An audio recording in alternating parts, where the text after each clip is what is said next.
এখন আমি এসেছি ওয়ালমার্টে বাজার করতে, তাই ভাবলাম আপনাদেরকেও একবার দেখাই এখানকার রিটেল স্টোরগুলোতে কিভাবে সব মাংস রাখা থাকে। প্রথমেই দেখুন, আলাদা আলাদা করে সব সেকশন ভাগ করা আছে। একদিকে স্ন্যাক্স অ্যান্ড সাইডস, একদিকে বিফ, একদিকে পর্ক, তারপর ওইদিকে পোলট্রি আর ওইদিকে মিট। এই মাংসের সেকশনে স্ন্যাক অ্যান্ড সাইডস হিসেবে যে জায়গাটা ভাগ করা আছে সেখানে সাধারণত রেডি টু কুক আইটেম পাওয়া যায়। আর এই দেখুন এখানে কেমন খাটনি কমিয়ে দিয়েছে। এইভাবে সব মশলা মাখিয়ে বারবিকিউ করার জন্য গোটা একটা চিকেনকে প্যাকেট করে রাখা থাকে। জাস্ট প্যাকেটটা খুলে ওভেনে ঢোকাতে হবে, ব্যাস তারপরেই গোটা একটা চিকেনের বারবিকিউ হয়ে যাবে।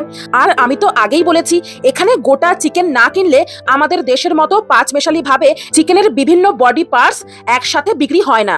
আর এই যে মিট সেকশনটা দেখছেন, এখানে বিফ, চিকেন, পর্ক একসাথেই বিক্রি হয়। এই সেকশনে মাংস ট্রে করে বিক্রি হয় না, আপনি আপনার প্রয়োজন মতো ওজন অনুযায়ী মাংস এখান থেকে নিতে পারবেন।